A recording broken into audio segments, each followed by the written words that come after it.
బాబా గారు షిరిడీలోని మసీదులో నివసించినప్పుడు వారు చేసిన అద్భుతాలలో మొదటి భాగం మీరు ఇప్పటికే చూసి ఉంటారు. చూడకపోతే డిస్క్రిప్షన్ లో లింక్ ఇస్తాను, చూడండి. ఇప్పుడు ఇది రెండవ భాగం మీకోసం.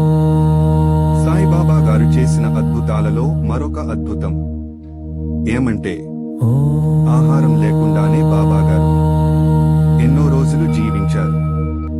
రోజులు గడుస్తున్నాయి, ఆహారం లేదు, నీరు లేదు. కానీ సాయిబాబా ముఖంలో శాంతి తప్ప ఆకలి లేదు. త్యాగమే బాబా గారి బలం. పంచభూతాలను నియంత్రించగల మహా అవధూత బాబా గారు. ఓం శ్రీ సాయిరామ్.